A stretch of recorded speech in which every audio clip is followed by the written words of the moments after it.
Assalamualaikum warahmatullahi wabarakatuh. Perkenalkan, nama saya Alfira Safhamida, NIM 2512005. Pada video kali ini saya akan menjelaskan studi kasus saya, yakni yang berjudul pengurutan source turnamen e-sport menggunakan merge sort dan quick sort. Berikut ini adalah langsung saja saya akan menjelaskan step-stepnya. Yang pertama di sini saya mempunyai latar belakang, yakni sebuah turnamen e-sport telah menyelesaikan babak penyisihan. Setiap tim itu memperoleh skor berdasarkan hasil pertandingan yang dimainkan. Namun, skor yang dicatat masih mengikuti urutan pertandingan sehingga belum menunjukkan urutan peringkat setiap tim. Agar proses penentuan klasemen menjadi lebih mudah, data skor perlu diurutkan menggunakan algoritma merge sort dan quick sort. Nah, jadi maksud dari latar belakang ini kayak bayangin aja ada sebuah turnamen e-sport kayak Mobile Legends atau PUBG gitu ya. Nah, yang sudah selesai kan lalu menjalani babak penyisihan. Nah, setiap tim yang bertanding kan tentu sudah mendapatkan skor masing-masing dari sesuai hasil pertandingan mereka gitu kan. Nah, masalahnya panitia ini mencatat skor ini apa adanya. Jadi kayak sesuai urutan tim itu bertanding. Jadi kalau misal tim A gini ya main duluan, ya udah terus tim A ini main duluan lalu mendapat skor kayak 78 gitu, ya udah ditaruh di pertama, soalnya kan main di awal atau yang pertama main gitu, jadi ditaruh di pertama. Lalu ada tim B yang main setelahnya kedapat skor 25 gitu, ya dicatat di posisi kedua, soalnya mainnya kan kedua setelah tim A itu. Nah, begitu seterusnya. Artinya urutan datanya kan jadi berdasarkan kapan mereka main, bukan berdasarkan seberapa besar skor yang mereka dapat gitu. Jadi akibatnya panitia kan kalau mau tahu tim yang jadi juara sementara kan jadi harus pilah-pilah dulu, harus lihat datanya semua kan, harus dibandingin secara manual. Nah, itu kan juga memakan waktu yang lebih banyak juga. Nah, karena itu data ini perlu diurutkan terlebih dahulu. Nah, di sini saya akan menggunakan merge sort dan quick sort untuk menyelesaikan masalah tersebut. Lalu pada slide selanjutnya di sini ada problem definition atau definisi masalah. Nah, di slide ini kita mulai masuk ke data konkretnya, kayak data skor tim yang kita punya kan ada 78, 25, 56, 94, 12, 47, dan 39. Ini adalah data skor dari 7 tim yang berbeda gitu. Dan seperti yang saya jelaskan tadi, urutannya kan masih acak, jadi sesuai urutan pertandingan, bukan skor siapa yang paling besar. Nah, kalau diperhatikan kan ada 3 masalah yang muncul dari data ini kan. Yang pertama, karena urutannya masih sesuai jadwal pertandingan, jadi kita tidak bisa langsung tahu peringkat tim hanya dengan melihat posisi datanya. Nah, yang kedua, karena belum ada urutan peringkat, panitia kan juga jadi kesulitan menyusun klasemennya. Yang ketiga, kayak misal kita mencari skor tertinggi atau terendah gitu kan, dengan data seperti ini kan kita jadi harus mengecek satu persatu gitu kan, harus dipilah dulu manual. Nah, padahal kalau datanya sudah urut, jadi skor tertinggi dan terendahnya kan otomatis ada gitu, kayak semisal yang terendah itu bagian kiri, lalu yang tertinggi di bagian kanan gitu kan, jadi gampang harusnya. Nah, karena itu jadi tujuan saya ini yaitu mengurutkan angka-angka ini dari yang paling kecil ke yang paling besar. Nah, ini disebut dengan ascending. Nah, dengan begitu kan data sudah terurut, dan kita bisa langsung tahu siapa yang skornya paling rendah dan siapa yang paling tinggi hanya dengan melihat dari sebelah dari ujung kiri hingga ujung kanan saja. Lalu kita masuk ke merge sort. Nah, merge sort ini kan menggunakan prinsip divide dan conquer. Nah, yang pertama itu yang artinya itu bagi dulu baru diselesaikan. Nah, kenapa data ini perlu dibagi-bagi dulu? Ya, alasannya sederhana. Mengurutkan 7 angka sekaligus kan rumit dan gampang salah kalau dilakukan langsung. Nah, tapi kalau kita pecah menjadi bagian-bagiannya lebih kecil dulu, misalnya tinggal berisi 1 angka saja, maka bagian itu otomatis sudah terurut karena hanya ada 1 nilai di dalamnya. Jadi tujuannya itu pembagian ini adalah menyederhanakan masalah besar menjadi masalah-masalah kecil terlebih dahulu biar mudah diselesaikan gitu. Nah, kita lihat untuk tahap awalnya di sini kita punya 78, 25, 56, 94, 12, 47, dan 39. Ini totalnya 7 angka. Nah, lalu yang pertama ini dibagi dulu menjadi 2 bagian kira-kira sama besarnya. Di sini ada dibagi menjadi 4 dan dibagi yang berisi menjadi 3. Ini dibagi 2 karena 7 angka kan masih banyak ya untuk dibandingkan. Jadi kita pecah dulu menjadi 2 kelompok yang lebih kecil. Nah, yang langkah kedua, karena masih ada 4 angka dan 3 angka, masih berisi lebih dari 1 angka gitu kan, jadi masih banyak. Jadi keduanya ini dibagi lagi. Jadi ini aja, jadi 1, 2, 3, 4. Nah, yang 39 ini sendiri kan. Nah, karena 39 ini sendiri, nanti saat dibagi-bagi 39 ini sudah tidak perlu dibagi karena hanya tinggal 1 angka aja.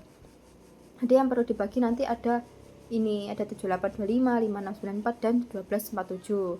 Nah, langkah yang ketiga ini baru karena masih ada yang berisi lebih dari 1, kayak ini ada 22 kan. Itu jadi harus dibagi dulu menjadi masing-masing itu berisi 1 angka kayak 39 ini, harus sendiri-sendiri gitu. Nah, proses pembagian ini kan terus dilakukan berulang-ulang. Itu atau disebut rekursif. Ya, rekursif gitu kan. Sampai semua bagiannya tinggal berisi 1 angka saja kayak yang 39 tadi yang di langkah kedua.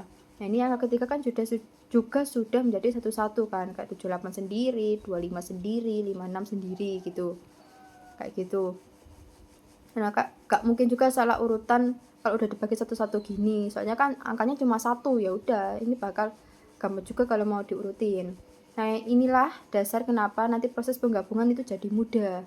Karena ya kita menggabungkan bagian-bagian yang sudah pasti terurut satu persatu, kayak seumpama tadi kayak datanya masih satu kolom gitu ya, masih berisi 4 atau 3, itu kan jadi harus ngurutin lagi. Kalau udah satu-satu gini kan jadi mudah ngurutinnya, soalnya satu kolom ini hanya berisi 1 angka. Lalu selanjutnya kita masih ke tahap merge sort, ya ini tahap concure. Nah, setelah semua data dipecah kayak tadi kan, sampai tinggal 1 angka di tahap sebelumnya, sekarang kita masuk ke tahap concure, yakni menggabungkan kembali data-data tadi, tapi sampai diurutkan. Ini dikembalikan dari tahap divide. Ini kebalikan dari tahap divide. Nah, cara menggabungkannya juga adalah dengan membandingkan 2 angka setiap kali. Lalu angka yang lebih kecil bahkan ditaruh duluan. Nah, kenapa dibandingkan seperti ini? Ya karena tujuannya kita adalah menghasilkan urutan dari yang kecil ke yang terbesar. Jadi setiap kali menggabungkan 2 kelompok, kita harus tahu angka mana yang lebih kecil supaya bisa ditempatkan di posisi yang paling depan. Nah, ini untuk prosesnya. Yang pertama kan kita gabungkan pasangan angka tunggal tadi kayak 78 digabung sama 25. Nah, karena 25 lebih kecil dari 78, maka hasilnya ya 25,78. Nah, begitu juga 56 digabung dengan 94, jadi 56,94. Soalnya kan lebih kecil 56 daripada 94. Nah, jadi tidak perlu ditukar posisinya. Lalu ada 12 digabung dengan 47, jadi 12,47. Sedangkan 39 ini masih sendirian, jadi belum bisa digabung dulu, menunggu giliran berikutnya. Lalu yang kedua, kayak hasil-hasil pasangan tadi digabung lagi menjadi kelompok yang lebih besar, kayak 25,78 digabung dengan 56 sama 94. Caranya kita bandingkan dulu angka pertama dari masing-masing kelompok, kayak 25 sama 56. Yang mana lebih kecil kan berarti ya 25, jadi 25 itu masuk duluan. Lalu dibandingkan lagi 78 sama 56, yang lebih kecil kan 56, jadi 56 ya masuk berikutnya. Begitu terus sampai semua angka itu masuk, hasilnya kan jadi 25, 56, 78 dan 94. Sementara itu 12 sama 47 itu bakal digabung dengan 39 dengan cara yang sama, menghasilkan kayak gini kan, 12, 39 lalu 47. Nah, yang ketiga ini kayak kedua kelompok besar ini yaitu 25, 56, 78 sama 94 dan 12, 39 sama 47 ini bakal digabungkan sekali lagi dengan cara membandingkan angka demi angka sampai menghasilkan urutan akhir. Nah, urutan akhirnya kan setelah dibandingkan kayak tadi kan jadi urut ya, dibandingkan mana yang lebih kecil dulu sama yang lebih besar gitu kan. Karena 12 ini jelas ada di posisi depan, soalnya sudah dibandingkan, dan 12 ini yang paling kecil. Lalu disusul dengan angka selanjutnya yakni ada 25, 39, 47, 56, 78 dan 94. Nah, jadi Intinya proses configure ini adalah proses membangun kembali data yang tadi dipecah-pecah, tapi setiap kali digabung selalu dibandingkan dulu yang mana lebih kecil, sehingga hasil akhirnya otomatis terurut dari yang terkecil ke yang terbesar. Selanjutnya ada quick sort. Nah, sekarang kita pindah ke quick sort. Nah, cara kerja quick sort ini juga berbeda dari merge sort. Kalau merge sort tadi kan membagi data menjadi dua bagian dulu yang kira-kira sama besar. Lalu quick sort ini membagi data berdasarkan acuan yang disebut pivot. Nah, di kasus kita ini, pivot yang kita pilih ini adalah angka 39. Yang kebetulan merupakan elemen terakhir dari data yang awal tadi sebelum kita urutan. Kan 39 tadi berada di akhir kan. Nah, kenapa kok perlu pivot? Ya karena pivot ini itu berfungsi sebagai garis pembatas untuk memisahkan mana angka yang lebih kecil dan mana yang lebih besar. Jadi kayak alih-alih membagi keduanya, jadi alih-alih membagi berdasarkan posisi seperti merge sort dan quick sort, membagi berdasarkan nilai. Nah, setelah pivot 39 ditentukan, dilakukan proses yang disebut partition. Di sini setiap angka itu dalam data akan dibandingkan satu persatu dengan pivot. Jadi kayak ini 78 dibandingkan dengan 39 karena pivotnya tadi kan 39 ya, karena 78 lebih besar maka 78 masuk ke kelompok kanan. Nah, 25 dibanding dengan 39 karena 25 lebih kecil masuk ke kelompok kiri. Pokoknya yang dibandingkan semua angka ini dibandingkan ke 39, soalnya pivotnya kan 39. Jadi pas dibandingkan yang lebih besar itu taruh yang kanan dan yang lebih kecil ditaruh yang kiri. Nah, ini ada 56 dibanding 39. Karena 56 lebih besar dari 39 ya masuk kanan. Lalu 94 dan 39 ya masuk kanan soalnya lebih besar. Nah, ini 12 dan 39 masuk kelompok kiri soalnya 12 ini lebih kecil dari 39. Lalu 47 sama 39 yang masuk kelompok kanan soalnya lebih besar 47 dari 39. Nah, sehingga terbentuklah dua kelompok, yakni kelompok kiri berisi 25 dan 12 soalnya lebih kecil dari 39, yaitu dan yang kelompok kanan berisi 78, 56, 94 dan 47. Ini angka yang lebih besar dari 39. Kenapa data perlu dipisah seperti ini? Ya karena dengan memisahkan angka kecil dan angka besar terhadap pivot, kita jadi tahu bahwa posisi pivot yaitu 39 sudah pasti benar di antara dua kelompok itu nantinya. Nah, jadi selanjutnya proses partition ini akan diulang lagi secara terpisah pada kelompok kiri dan kanan. Jadi masing-masing akan dicari pivot barunya lagi. Kayak dipisahkan lagi jadi kelompok kecil dan besar. Begitu terus sampai setiap kelompok hanya tersisa satu angka atau kosong, yang artinya sudah otomatis terurut. Nah, jadi setelah seluruh proses ini selesai, hasil akhirnya kan jadi sama seperti merge sort tadi kan. Jadi hasilnya itu 12, 25, 25, 39, 47, 56, 78 dan 94 gitu. Nah, yang selanjutnya ada analisis hasil. Nah, di slide ini kita bandingkan hasil dari kedua algoritma tadi, kayak baik dari merge sort maupun quick sort. Jadi meskipun cara kerjanya berbeda, yang satu membagi berdasarkan posisi lalu digabung, yang satu lagi membagi berdasarkan nilai pivot. Yang keduanya ini menghasilkan urutan yang sama persis kan, jadi sama aja gitu hasilnya. Ya, jadi ya seperti ini, 12, 25, 39 dan sekian. Ya, jadi ini membuktikan bahwa kedua algoritma ini valid dan bisa diandalkan untuk mengurutkan data juga. Nah, untuk manfaatnya sendiri, dari segi manfaatnya, karena data sudah terurut dari yang terkecil hingga yang terbesar, kita jadi bisa langsung tahu tanpa perlu mencari-cari lagi kan, kayak bahwa skor yang terendah ada di posisi paling kiri, lalu ya ini paling depan gitu, 12 itu kan, dan skor tertinggi berada di posisi paling kanan, yakni 94. Nah, bandingkan dengan data awal yang masih acak tadi.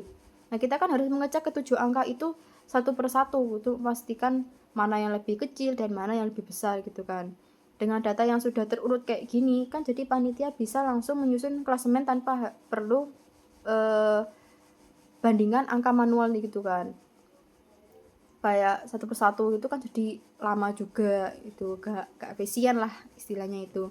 Jadi selain itu data yang rapi kayak gini juga memudahkan panitia atau analis untuk mengevaluasi performa setiap tim gitu kan. Jadi misal melihat sebuah skor atau menentukan tim mana yang emang perlu dievaluasi dan ya yang nggak perlu dievaluasi, yang skornya udah besar, yang skornya kecil kayak 12 tadi kan jadi perlu dievaluasi gitu kan.